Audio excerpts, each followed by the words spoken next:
Capítulo 8. A Guerra. A Revolução acabava de começar. A Constituição era inaplicável. Um governo, diz Taine, é um concerto de poderes que, cada um em sua função distinta, trabalham juntos para uma obra final e total. Que o governo realize essa obra, e terá adquirido todo o mérito que lhe é dado alcançar. Uma máquina vale apenas por seu efeito. O que importa não é que esteja bem desenhada no papel, mas que funcione bem na prática. De nada serve que os construtores nos exaltem a beleza de seu plano e a coerência de seus teoremas. Não se lhes pediu planos nem teoremas, mas uma ferramenta. Para que essa ferramenta seja manejável e eficaz, são necessárias duas condições. Em primeiro lugar, é preciso que os poderes públicos concordem entre si. Quando isso não acontece, anulam-se mutuamente. Em segundo lugar, é necessário que os poderes públicos sejam obedecidos. Sem isso, são nulos. A Constituinte não se preocupou nem com essa concordância, nem com essa obediência. O rei, funcionário honorífico, está sequestrado em seu palácio. Seus ministros são estranhos à Assembleia. Quando entram ali, fazem-no humildemente para fornecer informações ou responder a interrogatórios. Todos os magistrados subalternos ou locais, juízes, administradores de distrito e de departamento, prefeitos e funcionários municipais, todos, do menor ao maior, são eleitos. Dependem de seus administrados, não de seus superiores. O rei representa o poder executivo, mas não possui nenhum agente de execução. É o chefe do exército, mas a tropa e a gendarmaria estão à disposição das câmaras municipais e ele não pode dar ordens à Guarda Nacional. Resta-lhe apenas uma arma, a faculdade de adiar por 4 anos os decretos que não aprova. É o veto suspensivo, o não temporário, contra o qual a Assembleia não tem outro recurso além da força, porque não existe ninguém que possa resolver o conflito, nem corpo eleitoral, nem Câmara Alta. Negaram ao soberano o direito de dissolução. Não quiseram uma segunda Câmara, por medo de que se tornasse um refúgio de aristocratas. Mesmo manietado, o rei ainda pareceu demasiado perigoso. Para coibir ainda mais sua ação, tornam-no suspeito. A educação de seu filho será supervisionada pela Assembleia. Todos os que se aproximam dele ou o servem são, por definição, gente corrompida. Se ele se resigna a seu papel de espectador passivo, os jornais o acusam de fraqueza, e os republicanos denunciam sua inutilidade. Se busca popularidade, é porque trama um complô. O uso do veto é considerado rebelião. A Assembleia Legislativa se apresenta como a única depositária da confiança do povo. Mas é eleita por sufrágio de segundo grau, por eleitores contribuintes, e, para os chefes da extrema esquerda, isso já constitui um atentado aos direitos do homem e uma injúria à soberania nacional. Por outro lado, para fazer-se ouvir, ela dispõe de tão poucos meios quanto o rei. Os diretórios dos departamentos e distritos podem desafiá-la impunemente, do mesmo modo que as municipalidades podem desafiar os departamentos e distritos. Neste sistema, onde não há nem hierarquia nem sujeição legal, as únicas autoridades que devem ser levadas em conta são as inferiores, aquelas que se exercem sem intermediários, aquelas que têm influência direta sobre os cidadãos. Mas acontece que essas autoridades, sem prestígio pessoal nem conhecimentos, são as menos capacitadas para cumprir bem as múltiplas tarefas de que estão encarregadas. Em metade das municipalidades, os vereadores municipais mal sabem ler, e são esses ignorantes os encarregados de realizar todos os serviços públicos, desde o armamento da Guarda Nacional até a confiscação dos bens eclesiásticos. As municipalidades importantes se viriam sobrecarregadas se não tomassem a decisão de abandonar o que há de mais complicado em suas funções, o que é puramente administrativo, o que poderia criar dificuldades com seus eleitores.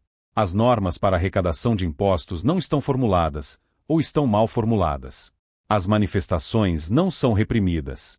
A segurança das pessoas não está garantida. O decreto que autoriza o culto privado é como se não existisse. A lei que ordena o resgate das rendas feudais é sistematicamente violada. Os cidadãos mostram tanto menos disposição para passar de eleitores soberanos a administrados dóceis quanto mais frequentes são as eleições e quanto mais sua soberania é solicitada. Votam incessantemente. Em maio de 1790, eleição dos administradores de distrito e de departamento.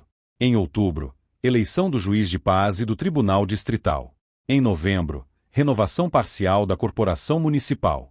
Em fevereiro e março de 1791, nomeação de bispo e de párocos.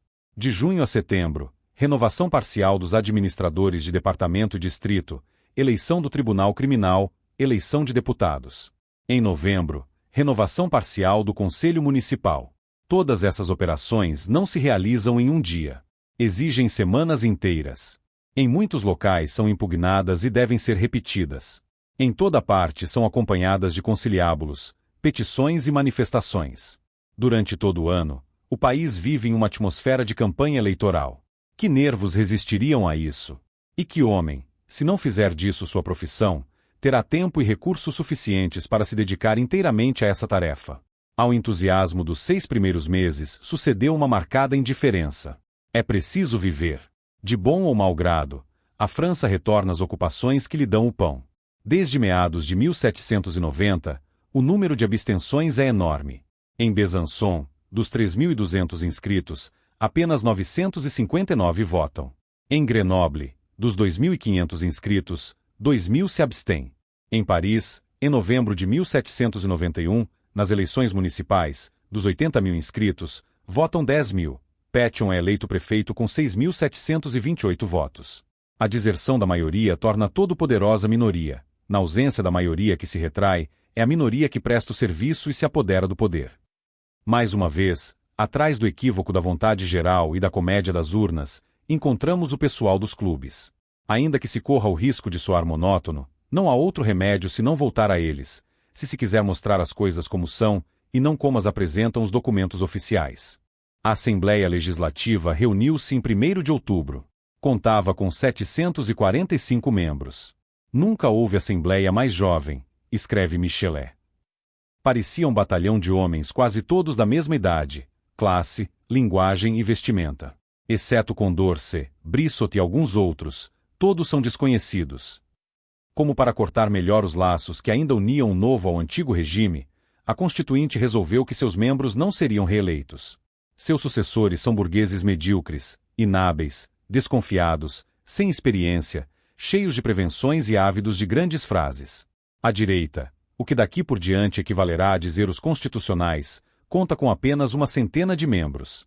Com seus aliados do centro, nem sempre confiáveis, podem reunir 200 ou 250 votos.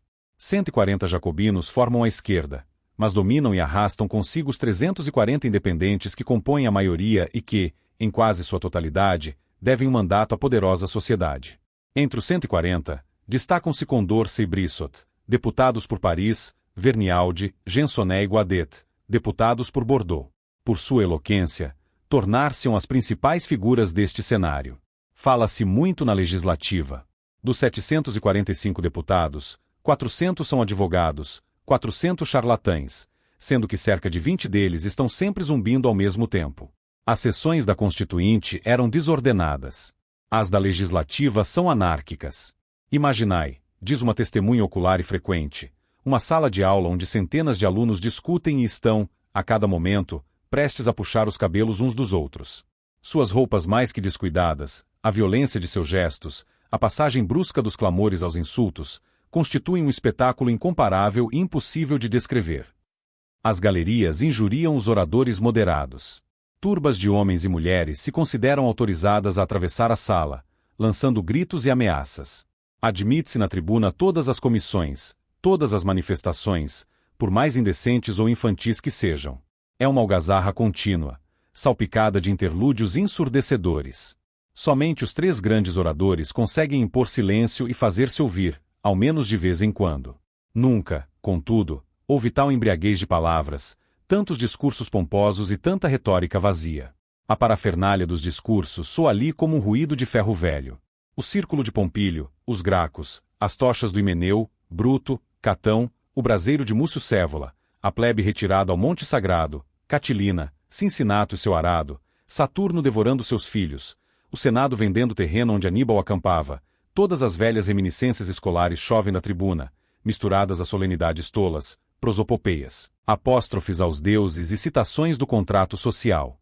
O próprio Vergniaud se deixa arrastar pela frase retumbante, e não resiste às aclamações que alimentam o enfático e o extravagante. Condorcet cria para si uma outra especialidade, a do tédio.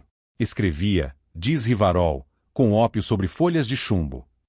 Mas Condorcet é diretor da Casa da Moeda, secretário perpétuo da Academia de Ciências, filósofo, matemático, antigo amigo de D'Alembert e qualificado sobrevivente da enciclopédia. Toda assembleia precisa de um pensador e de um oráculo, e esse figurão acadêmico era o indicado para exercer tal papel. Os demais se resignaram a escutá-lo e admirá-lo. Mas se os atores são ruins, a peça é trágica. Passada a primeira embriaguez, começam os estragos da inflação. A vida é difícil, as mercadorias são escassas e caras, as desordens afugentam a clientela, o comércio definha. Se as colheitas de 1789 e 1790 foram boas, a de 1791 é ruim.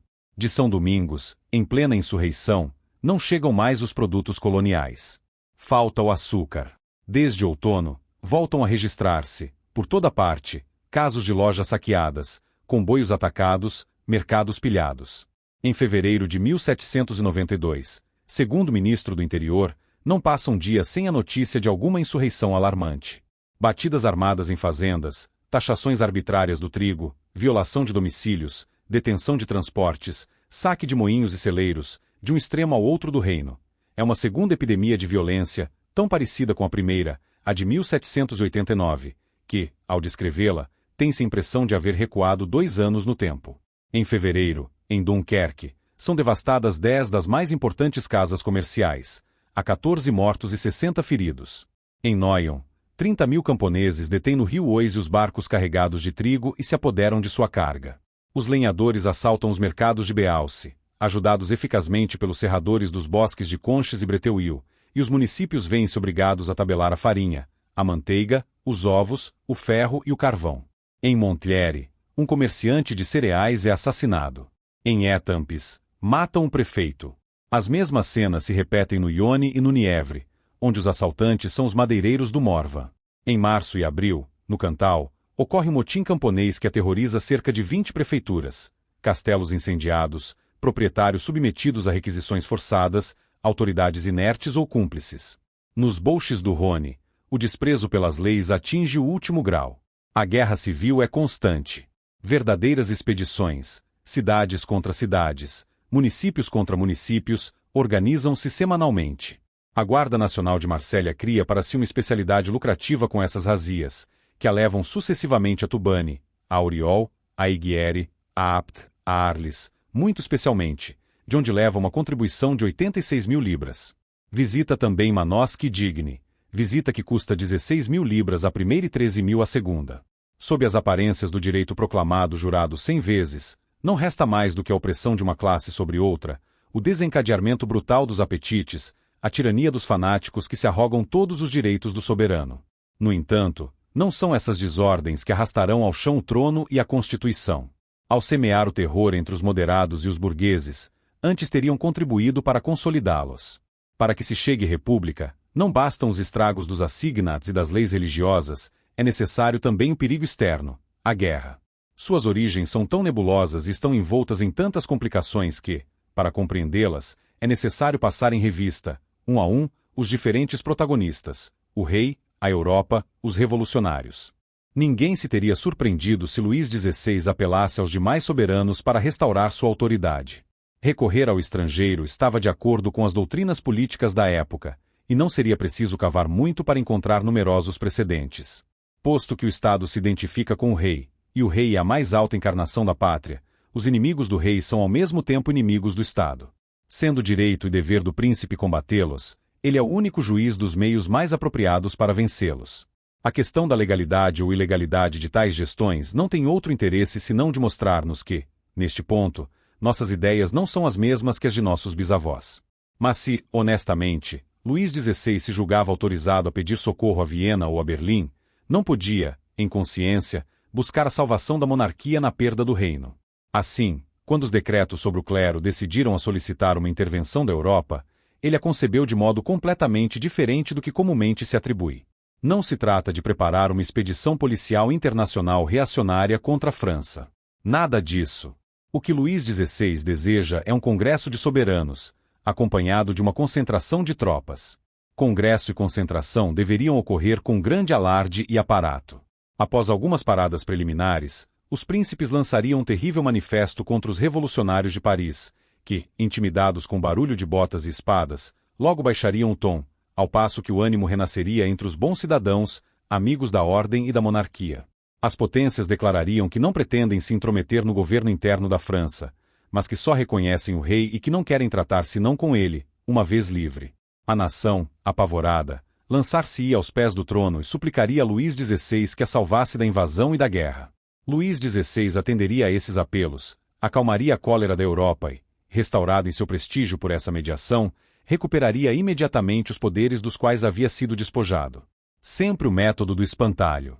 Nem invasão, nem demonstração próxima das fronteiras, apenas um leve fantasma com ares ameaçadores e brandindo uma espada de madeira. É surpreendente que Luís XVI e Maria Antonieta tenham podido acreditar na eficácia de semelhante comédia. Contudo, a isso se reduz todo o seu plano de intervenção, tal como está exposto em uma carta de Maria Antonieta a seu irmão, datada de 8 de setembro de 1791, mais de 2 meses depois de Varennes, e em outra de Luís XVI ao rei da Prússia, datada de 3 de dezembro, 3 meses depois da abertura da legislativa. Ingenuidade? Sim, mas uma ingenuidade que parecia, às demais cortes, uma enormidade. A modéstia dos planos régios fundava-se, sem dúvida, em um conhecimento exato da Europa. Os acontecimentos da França haviam sido acolhidos pela Europa com muita frieza e até com certa satisfação. As revoluções não eram novidade para as chancelarias. O costume era considerá-las como uma causa de decadência e desejá-las aos inimigos. Nosso país ocupava no mundo uma posição demasiadamente proeminente para que não se alegrassem, em muitos lugares, ao vê-lo obrigado a abandonar seus interesses exteriores para cuidar do perigo interno.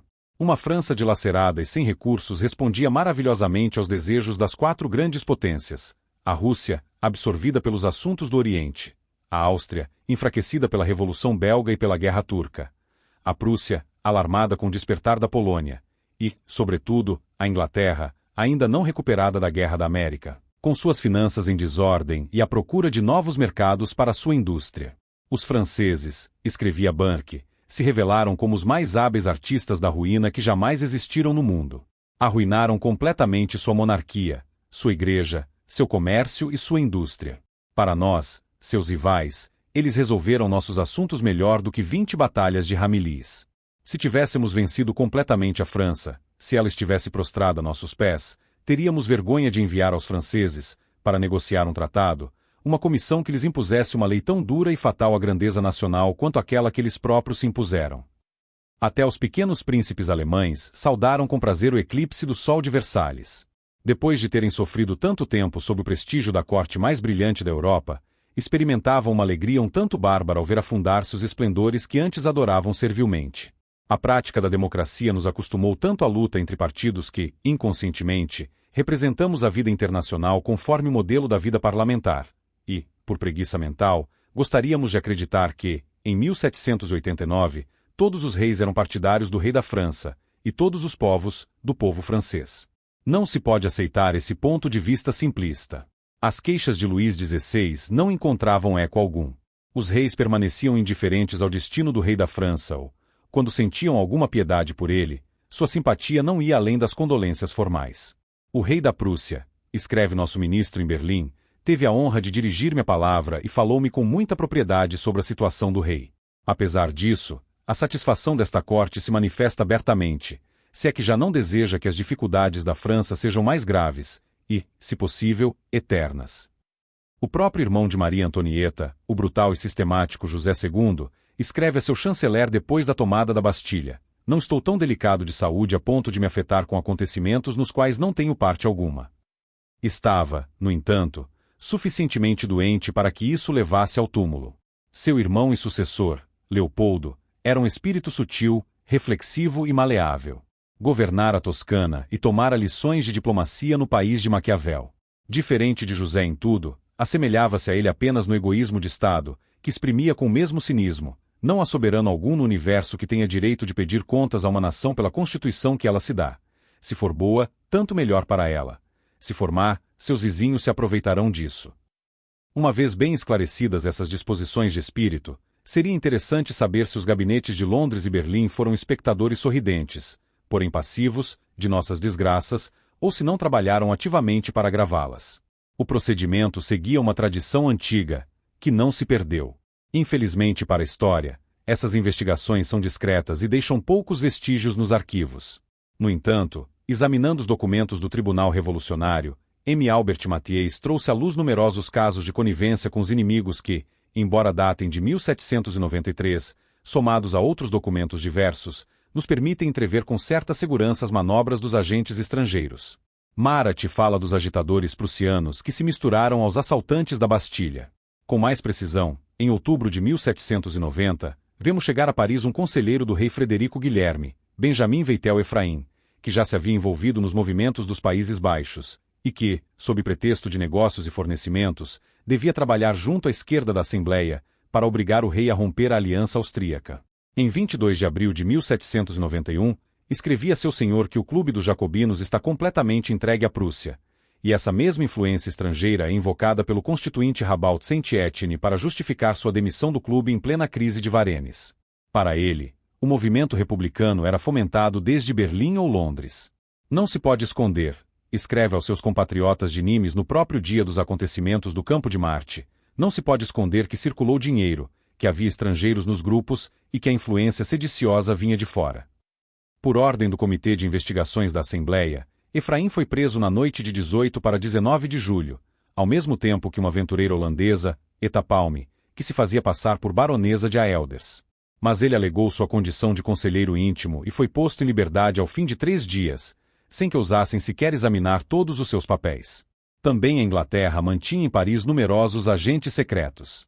Em todos os seus escritos, nosso embaixador em Londres, La Luzerne, advertia o ministro Montmorency contra suas intrigas, e este, em sua resposta, não fazia senão confessar sua impotência, já que não dispunha de polícia nem de meios de repressão. Um relatório de La Luzerne, datado de 26 de novembro de 1789, aponta nominalmente como agentes pagos pelo governo Pitt a Danton e a seu amigo Paré, que então eram ambos completamente desconhecidos. E é precisamente em Londres que Danton se refugia em julho de 1791, para escapar aos processos instaurados contra os franciscanos. Se devemos acreditar no mais recente biógrafo de Pitt, J. H. Rose, Mirabeau aceitou dinheiro inglês para pronunciar um discurso contra a Aliança Espanhola e para provocar a dissolução de uma concentração naval que se realizava em Brest. Que longe estava a Internacional dos Reis. Diante das potências que, desde o primeiro momento, haviam visto ou acreditado ver a vantagem que poderiam tirar da crise francesa, os revolucionários não trouxeram à Assembleia senão ideias bastante confusas, uma mistura estranha de devaneios pacifistas e tradições mortas. Os homens que, na política interna, professam as ideias mais avançadas, costumam ser, na política externa, uns retrógrados. Os constituintes professavam, nesta matéria, os princípios em voga por volta do ano de 1640, que já estavam antiquados em 1715. Haviam parado nos tempos de Richelieu e das lutas contra os Habsburgos. Uma aproximação com a Áustria era, para eles, motivo de escândalo. Pouco lhes importava que essa aliança, reduzida por Vergennes a fins estritamente defensivos, constituísse um obstáculo à cobiça da Prússia, que, assegurando a paz no continente, tivesse permitido vencer os ingleses no mar, que tivesse permitido reparar, pela Guerra da América, as perdas do Tratado de Paris. Nada compreendiam disso. A Casa da Áustria era o inimigo, aliar-se a ela era traição e embuste. Antes de ser rainha da França, Maria Antonieta era austríaca, e esse epíteto lhe seria mais perigoso que todas as suas imprudências. Também os constituintes não eram grandes entusiastas do pacto de família, isto é, da aliança com os Bourbons da Espanha e da Itália. A Espanha era a terceira potência marítima do mundo, e sua ajuda era indispensável para enfrentar a Inglaterra. Mas por que lutar contra a Inglaterra? Pelas colônias. Havia meio século que todos os filósofos, Montesquieu e Voltaire à frente, proclamavam que as colônias eram um fardo, uma causa de despovoamento e de banditismo. A Nova França não fará guerra aos ingleses, inventores do parlamentarismo, nem à Prússia de Frederico, terra abençoada pelas luzes e pela filosofia, para conquistar algumas léguas de neve, ou para servir aos interesses de alguns traficantes de escravos.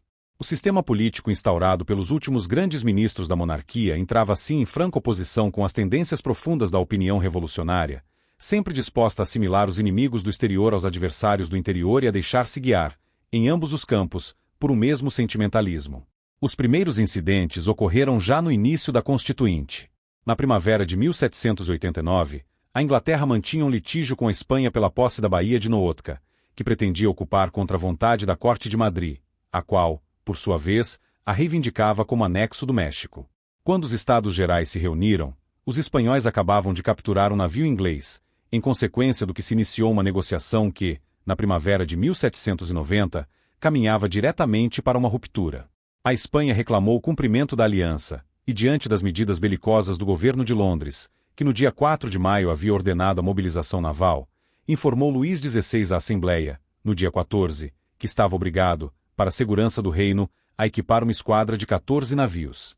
Confiava, sem dúvida, em despertar a opinião pública e em reunir em torno da coroa, no movimento patriótico unânime, todos os deputados. Enganava-se. A política externa era, como tudo mais, um fator de divisão. A mensagem régia trouxe um novo tema às lutas partidárias. Discutiu-se essa questão de interesse nacional segundo os princípios ideológicos que dominavam a Assembleia. Que todas as nações sejam livres como nós, grita um deputado, e acabou-se a guerra. No dia 22, por proposta de Pétion e Robespierre, a Constituinte declara ao mundo a paz perpétua. Nada de diplomatas. Nada de exércitos. Nada de intrigas. Nada de sangue. A nação francesa renuncia a empreender qualquer guerra com fins de conquista, e jamais empregará suas forças contra a liberdade de qualquer povo. Esse decreto absurdo, que adquire um relevo singular à luz dos acontecimentos dos anos seguintes, tinha, naquele momento, um sentido muito claro. Era a ruptura da aliança franco-espanhola, era o fim do pacto de família. Um mês mais tarde, surgem novas dificuldades. Avignon e o condado de Venaissin, possessões pontifícias, formavam um enclave no reino, que representava como que um vestígio da Idade Média. O governo do Papa, já fraco na própria Roma, era ali completamente impotente. Os municípios se administravam quase ao seu bel prazer, cada qual puxando para si. Avignon era um pátio de monopólio, onde contrabandistas e fugitivos da justiça zombavam da polícia. O colapso das autoridades francesas terminou de livrá-los de todo freio, e a situação tornou-se muito rapidamente intolerável. Os partidários da ordem suplicaram ao rei que interviesse e restabelecesse a tranquilidade no território. Mas, enquanto Avignon se inclinava para a França, Carpentras fazia questão de afirmar-se pontifícia e aristocrática. Enfim, em 12 de junho de 1790, totalmente infectados pelo contágio revolucionário, os de Avignon expulsaram o legado e pediram a anexação. Em que ficava então aquela moção de 22 de maio que proibia conquistas? Os legisladores da Constituinte não se deixaram abalar por tão pouca coisa.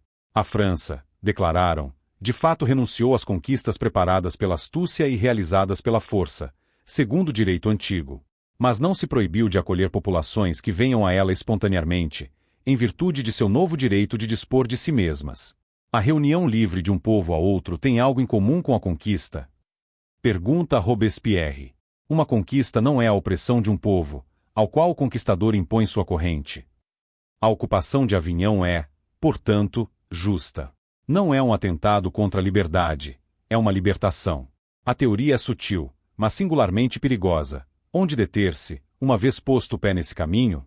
Se basta uma votação, mais ou menos sincera, ou um plebiscito, mais ou menos manipulado, para transformar uma anexação em uma reunião espontânea, não há razão alguma que se oponha a que, mediante uma propaganda revolucionária bem conduzida, a França empreenda a anexação de meia Europa. Camille Desmoulins, que intitulou seu jornal As Revoluções da França e de Brabante, proclama incessantemente a solidariedade dos movimentos revolucionários. É preciso fazer com o direito público da Europa o que Lutero fez com o direito canônico, atirar todos os livros ao fogo. Depois de tudo, que importa que os tiranos da Europa se unam contra nós para nos fazer a guerra? Digo mal. Talvez seja necessária essa circunstância para amadurecer e realizar mais rapidamente as demais revoluções nacionais que estão sendo preparadas. Paris estava cheia de agitadores estrangeiros, que propagavam em seus países nativos os princípios em voga em sua pátria adotiva. Por meio desses emissários, parecia a França estar chamando os povos vizinhos a seguir seu exemplo, a fim de preparar, por meio de sedições democráticas, suas aspirações de anexação, que desde logo se reservava o direito de acolher. Desse modo, em vez de ser um acidente da política interna francesa, a Revolução estava prestes a tornar-se uma empresa cosmopolita, uma religião universal que ameaçava todos os estados, não apenas em sua forma, mas em sua própria existência. Acolher, nessas circunstâncias, o pedido de Avignon era lançar um desafio à Europa. A Constituinte vacilou durante 1 ano e meio. 6 dias antes de se dissolver, em 12 de setembro de 1791, de acordo com o parecer da comissão enviada ao condado para apaziguar as facções, votou a anexação. É evidente, escrevia pouco depois o conde de Lamarck, que, seguindo essa conduta, a França vai encontrar-se em verdadeiro estado de guerra com todos os governos, irá ameaçá-lo sem cessar com insurreições internas, e as insurreições a levarão à conquista. Roma não seguia outro sistema quando destronava os reis dos povos que se acolhiam à sua proteção. É possível que algumas cabeças desequilibradas da nova Assembleia aproveitem o entusiasmo pela reunião para fazer com que se decrete uma invasão nos Países Baixos. Daí a insurreição do território de Liege e da Holanda, não há mais que um passo. Tudo isso parecerá uma loucura. Pois bem, na próxima legislatura, tal como está composta a Assembleia, medidas tão incendiárias, apoiadas na ambição de Lafayette, parecerão a coisa mais natural do mundo. Lamarck julgava com exatidão. Ao assunto do condado somou-se o dos príncipes aliados na Alsácia e o das concentrações de emigrados. O imperador e o império estavam interessados nessas duas questões, na primeira das quais estavam frente a frente o direito antigo e o novo. O Tratado de Westfália, que havia cedido à França a Alsácia, não estava muito claro no que se referia aos territórios que dependiam da Casa da Áustria. Os negociadores alemães haviam introduzido no texto algumas nebulosidades formais, que esperavam que viessem a lhe servir, com o tempo, para recuperar aquilo que cediam. Luís XVI não descansou até dissipar todos esses equívocos e submeter à sua soberania todo o país. Mas, ao mesmo tempo em que exigia o juramento de fidelidade dos príncipes alemães que possuíam domínios e feudos na Alsácia, ou seja, na França, confirmava-lhes, como era de justiça, os direitos e privilégios senhoriais de que gozavam sob o Império. Em 1789, os territórios dos quais eram senhores nomearam seus deputados para os Estados Gerais, mas os príncipes não os enviaram. Seguiu-se daí que, nesses territórios, os vassalos agiram como cidadãos franceses e estiveram representados na Assembleia, ao passo que seus senhores agiram como estrangeiros e não estiveram representados. Nessas circunstâncias, sobrevieram os decretos de 4 de agosto e as disposições que confiscavam os bens do clero. Os príncipes alemães se recusaram a reconhecer-lhes validade, pela dupla razão de que não haviam sido consultados e de que eram contrários aos tratados. A Assembleia, embora oferecendo indenizações aos nobres e bispos despossuídos, manteve energicamente seu direito de proceder às reformas em virtude de sua própria autoridade e sem qualquer negociação. Direito internacional, soberania da nação.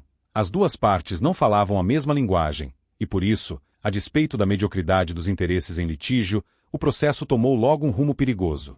Aceitando uma transação que sancionasse a abolição do regime feudal em parte de suas terras, os príncipes comprometeriam um princípio no restante, ficando todo o regime germânico abalado.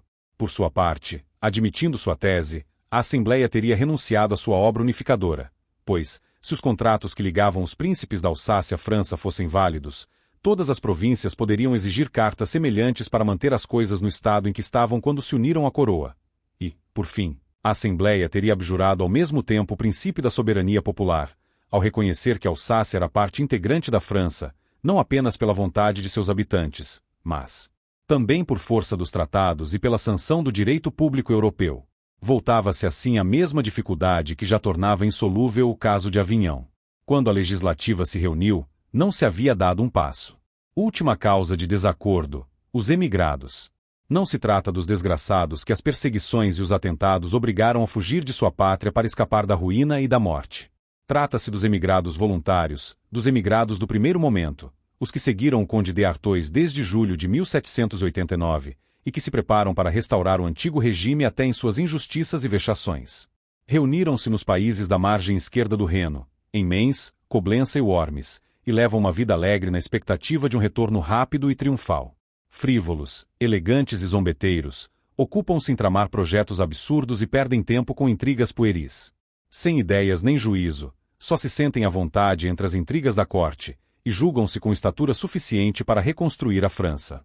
Segundo a expressão de Albert Sorel, não é uma cruzada austera, entusiasta e crente o que se prepara, mas uma fronda buliciosa, confusa e negligente.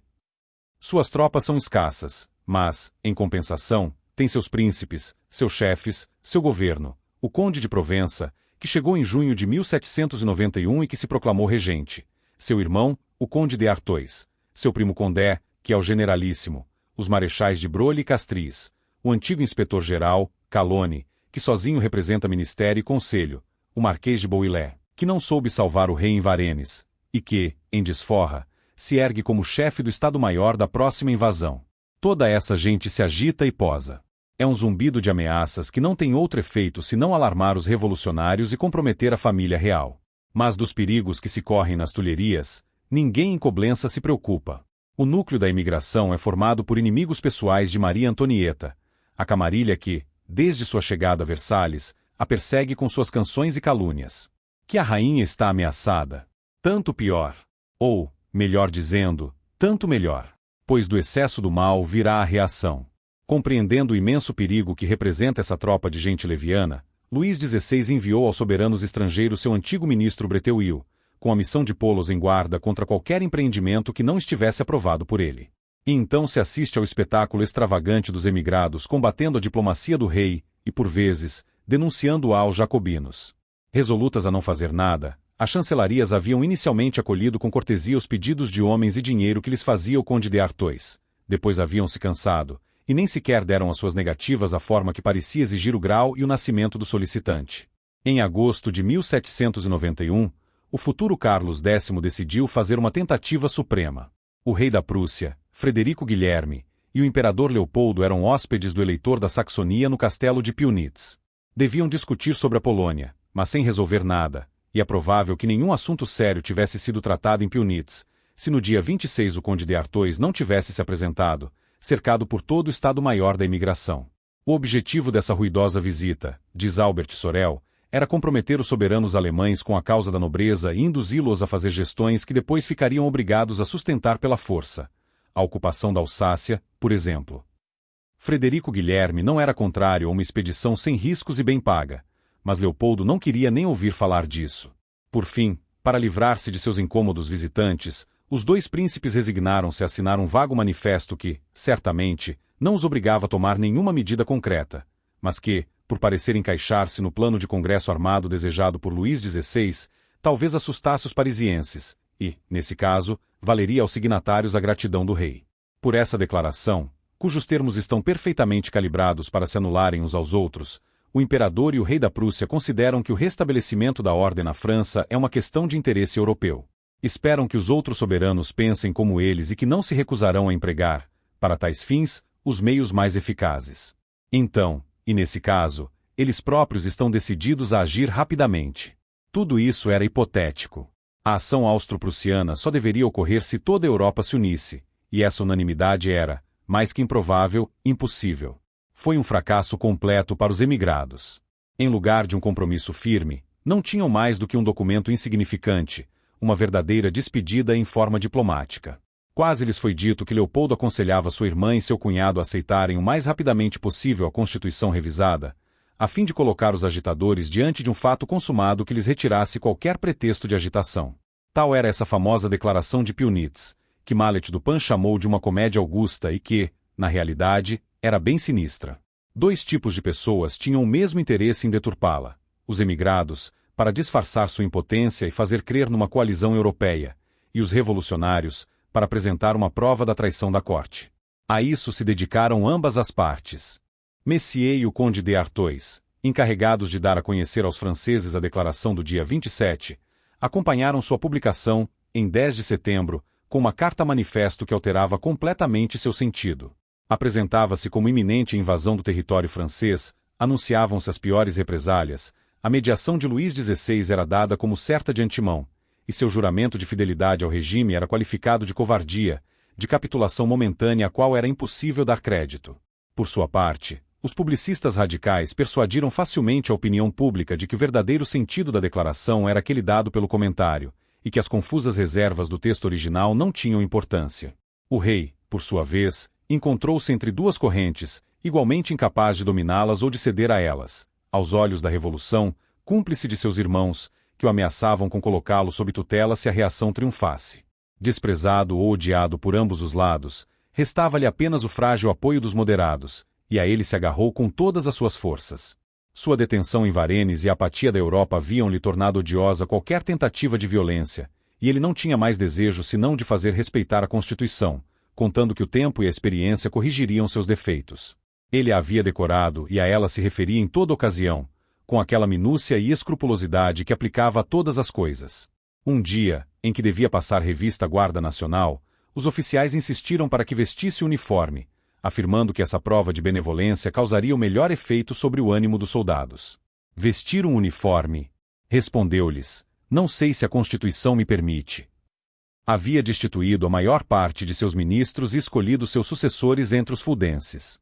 Seus conselheiros ordinários eram os próprios autores da Constituição, os chefes da antiga maioria, Barnave, Duport e os Lameth.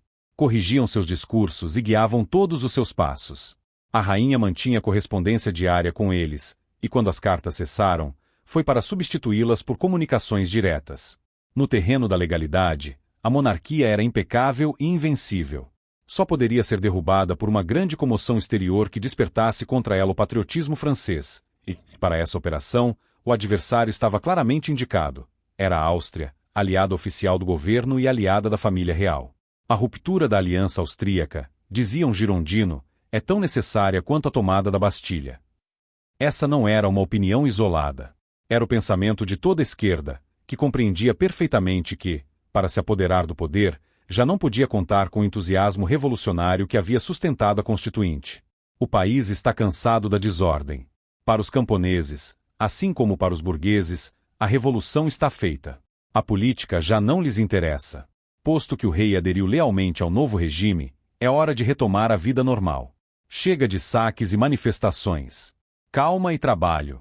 As imprudências da nova legislatura, escreve Barnave em 10 de outubro, reforçaram a impressão causada pela conduta do rei, a fortaleceram e a aprofundaram. Os deputados da antiga Assembleia voltam para casa nas mais favoráveis disposições. A monarquia ganha dia a dia o respeito, a confiança e o afeto do povo. Esses são os verdadeiros fundamentos da força. O Partido Republicano está representado na Assembleia de maneira tão degradante, que as palavras republicanos e bandidos em breve serão sinônimas até na conversa popular. Por isso, a Constituição tomará seu verdadeiro caráter muito antes do que se poderia supor. A maioria da Assembleia será obrigada, pela opinião pública, a marchar em harmonia com o governo, e fora dela, apenas a aristocracia formará uma verdadeira oposição. O mesmo ocorria nos jornais radicais. A mola estava distendida. O espírito revolucionário morria. A nação está fatigada, lê-se em As Revoluções de Paris. Se não tomar descuidado, está disposta a retornar aos seus antigos costumes. A esperança dos patriotas se afasta, diz Desmoulins. Seu primeiro ardor esfria e seu partido enfraquece a cada dia. E, por fim, Marat. Quando se segue atentamente a cadeia de acontecimentos que prepararam e trouxeram a noite de 14 de julho, vê-se que nada era tão fácil quanto a revolução. Ela dependia apenas da indignação dos povos amargurados pela tirania de seus chefes. Mas, quando se considera o caráter dos franceses, o espírito que anima as diferentes classes do povo, os interesses opostos das diversas ordens de cidadãos, os recursos da corte e a liga, não menos natural que formidável, dos inimigos da igualdade, compreende-se bem que a revolução só podia ser uma crise passageira, e que era impossível que ela se sustentasse pelos mesmos meios que a haviam iniciado. É dessa fadiga e desse enfraquecimento que surgirá a guerra. Para reanimar a revolução, para estimular e subjugar o país que hesita e escapa de suas mãos, os girondinos não hesitarão em incendiar a Europa. A guerra é, para eles, uma formidável manobra de política interna. Por meio dela, contam despertar o entusiasmo revolucionário, colocar a serviço da defesa jacobina as medidas de defesa nacional e fazer com que seu partido se beneficie das forças levantadas para a defesa da pátria. Ameaçada de paralisia, a revolução só escapa por meio de uma crise de loucura sanguinária. A guerra, escreveu Jean Jaurès, engrandecia o teatro da ação, da liberdade e da glória. Forçava os traidores a se rebelarem e arrastava as intrigas obscuras como um formigueiro inundado pela enchente. A guerra permitia aos partidos de ação arrastar os moderados, forçá-los se necessário, porque sua tibieza perante a revolução era considerada, se não, como uma traição à própria pátria. A guerra, ademais, pela emoção do desconhecido e do perigo, pela superexcitação do orgulho nacional, reacenderia a energia do povo. Não era possível arrastá-lo diretamente, apenas pelos caminhos da política interna, ao assalto do poder real. Uma espécie de pesadelo, de impotência, parecia pesar sobre a revolução. Nem em 14 de julho, nem em 6 de outubro, nem mesmo depois de Varennes, conseguimos derrubar ou subordinar o rei. Ao contrário, de cada uma dessas lutas que ele sustenta, e até mesmo de cada erro que comete, a monarquia parece extrair nova força, e quando o rei deveria ser punido, só os democratas são perseguidos. Para romper esse encantamento secular da monarquia, é necessário que ela se renda por completo à revolução, ou que, por uma traição flagrante contra a pátria, suscite contra si a cólera dos cidadãos já inflamados pela luta contra o estrangeiro. Os 6 meses que os girondinos empregaram para fazer triunfar os partidários da guerra estão entre os mais dramáticos de nossa história. Mas, por um contraste frequente, o homem que durante esse tempo desempenhou o papel principal, Brissot, é uma das figuras mais equívocas que se possa imaginar. Espírito inquieto, ofuscado por leituras incessantes, Brissot acreditava desde a juventude estar destinado a grandes empreendimentos, mas até então sua ambição tivera que se limitar a questões policiais, tarefas de livraria e especulações usurárias, no ambiente turvo dos libelistas pagos e dos espiões internacionais. Penosamente, havia conseguido eleger-se deputado por Paris, e sonhava com um grande golpe teatral que fosse sua revelação. Como havia vivido em Londres e feito uma pequena viagem aos Estados Unidos às custas de um banqueiro suíço, dava-se ares de cosmopolita, o que já lhe conferia certa autoridade entre seus colegas provincianos. Versado em formular juízos rápidos e sistemas herméticos, deslumbrava seu ingênuo auditório com suas dotes de improvisação, enquanto os recortes de história com que recheava seus discursos lhe davam fama de homem sério e bem documentado. Durante semanas e semanas, converti-se, nos clubes, na imprensa e na assembleia, no obstinado pregador da guerra iminente. Para ele seus amigos Vernialdi, Isnard, Gensonné, Roux, Hérault de Seychelles, todos os argumentos são válidos, e para vencer a oposição dos que, como Robespierre, recuam diante da aventura, somam ao cínico precisamos da guerra esta enorme mentira: a guerra não tem nenhum risco. A guerra é atualmente uma aventura nacional, e a única calamidade que podemos temer é que não haja guerra. Pode-se tomar, em tempo de guerra, medidas que em tempo de paz pareceriam demasiado severas. Seria indigno da maioria de uma grande nação como a nossa sofrer por mais tempo esses fogos de artifício, cuja fumaça nos incomoda. Uma grande nação deve ser zelosa de sua glória e castigar severamente os temerários que ousam desrespeitá-la. A França tornou-se o povo mais notável do universo. É necessário que sua conduta corresponda ao seu novo destino. Digamos à Europa que 10 milhões de franceses inflamados pelo fogo da liberdade, armados de espada, pena, razão e eloquência, são capazes, se provocados, de mudar sozinhos o aspecto do mundo e fazer tremer os tiranos em seus tronos de barro. Os reis sabem que não há Pirineus para o espírito filosófico que vos restituiu a liberdade. Tremeriam ao enviar seus soldados a uma terra ainda quente desse fogo sagrado. Tremeriam de que um dia de batalha fizesse de 2 exércitos um só povo de irmãos. Só tenho um temor: que não nos traiam.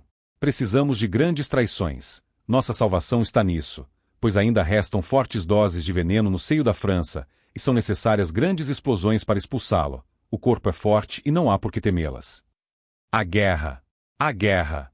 É o grito de todos os patriotas, é o desejo de todos os amigos da liberdade espalhados pela Europa, que esperam esta feliz conjuntura para atacar e derrubar seus tiranos. A guerra é necessária, a opinião pública exige, a salvação pública impõe sua lei. Aguçada por esses clamores, a Assembleia perde toda a sua serenidade. Suas sessões tornam-se torneios de declamações belicosas, sua política, um tecido de fanfarronices, provocações e violências. Uma atitude resoluta, uma firmeza sem cólera, bastariam para resolver as dificuldades que se apresentavam. A mais grave delas, a questão dos emigrados, carecia, no fundo, de importância, e era fácil torná-la ridícula. Mas era justamente isso que a Gironda não queria, e as deliberações que inspira não têm por objetivo intimidar ou desarmar os inimigos da Revolução, mas exasperá-los e empurrá-los a imprudências, a decisões desesperadas, das quais a guerra seria a única saída.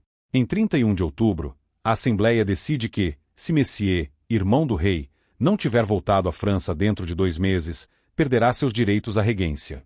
Em 9 de novembro, declara suspeitos de conspiração, sujeitos à confiscação de bens e pena de morte, todos os emigrados que permanecerem fora das fronteiras depois de 1º de janeiro de 1792.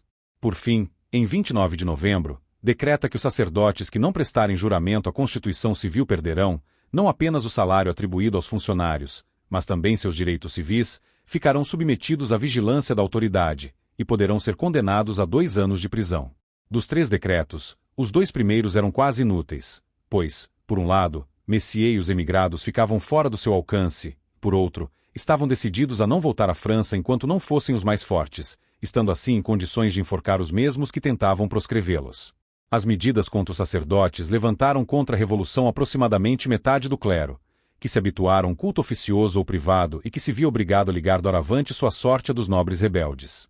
Seguindo o conselho dos fudenses, e após uma intervenção do Diretório de Paris, o rei negou sua sanção. Isso não podia ser mais que uma trégua. A política belicosa recrutava cada dia mais adeptos, mesmo entre os constitucionalistas. O novo ministro da Guerra, Conde de Narbonne, e muitos oficiais superiores pertenciam a esse grupo. Jovem, apaixonado, amante do risco e do imprevisto, Narbonne acreditava que os planos incendiários da Gironda poderiam voltar-se contra ela se fossem adotados no momento oportuno. Os núcleos de emigrados serviriam de pretexto para uma pequena guerra contra os eleitores renanos. Dessa expedição brilhante e fácil, o exército retornaria transformado, a disciplina restabelecida, os chefes obedecidos, o uniforme respeitado e temido. As tropas vitoriosas seriam para o rei um refúgio do qual sustentaria a maioria saudável da Assembleia e intimidaria os clubes.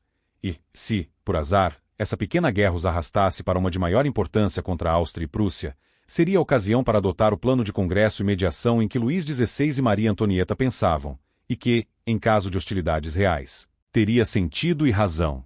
Como observa Albert Sorel, esses planos não eram absurdos, mas prematuros. Uma guerra regenerando o exército tornando-se árbitro do Estado, o general vencedor e pacificador acalmando a anarquia e organizando as conquistas civis da Revolução foi precisamente o que se viu 8 anos depois, no final de 1799.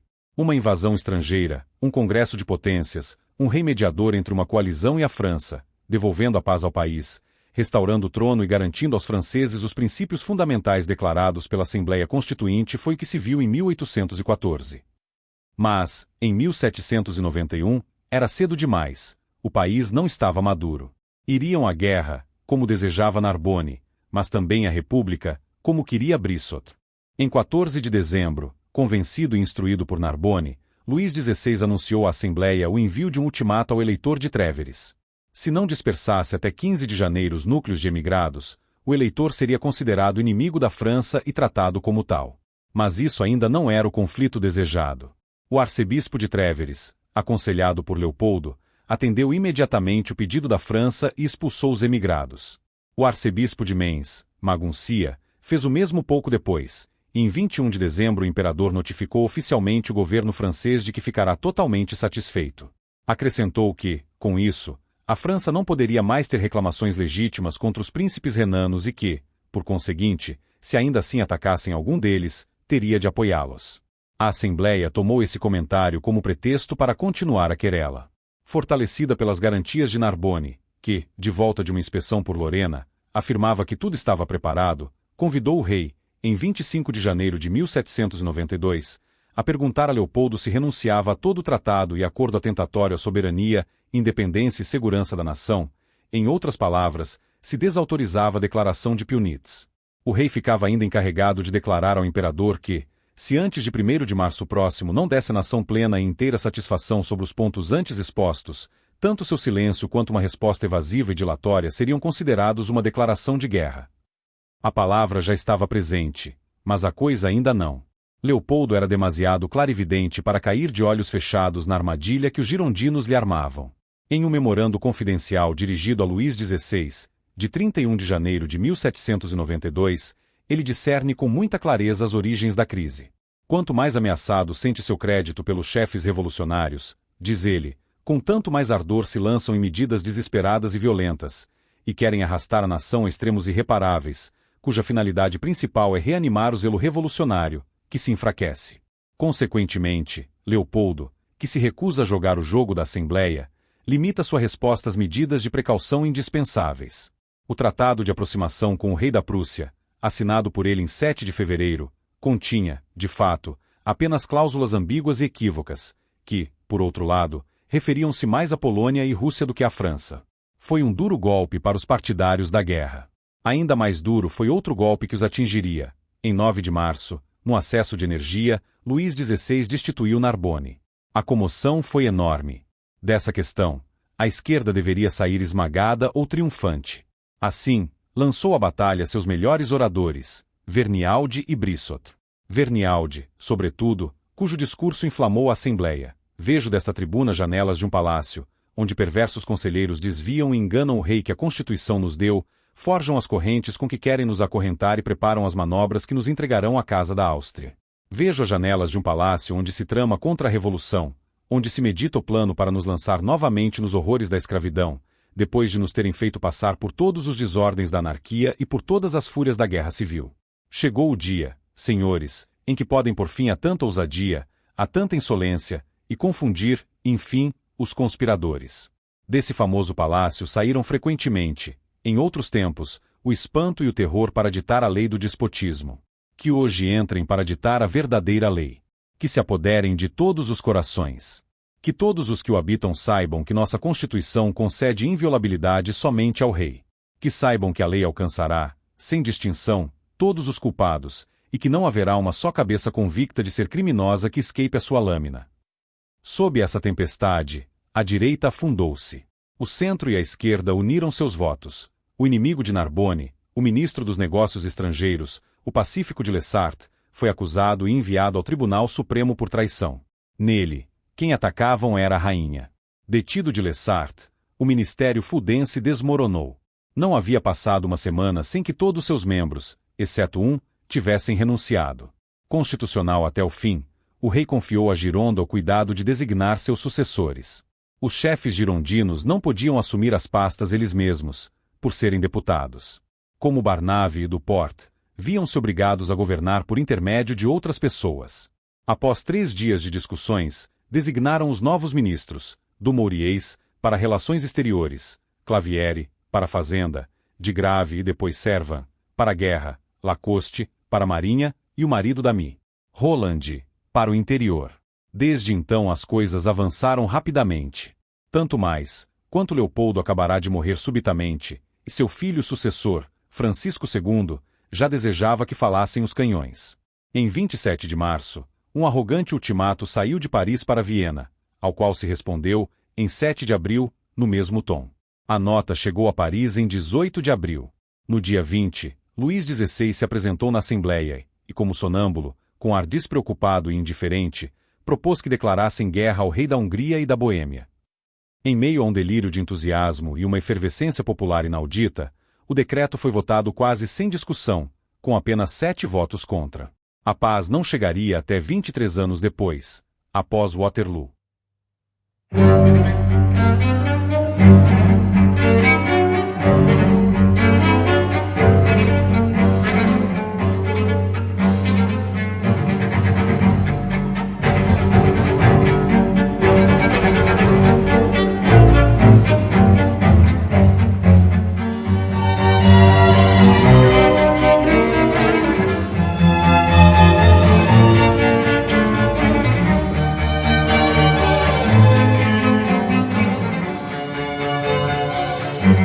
Thank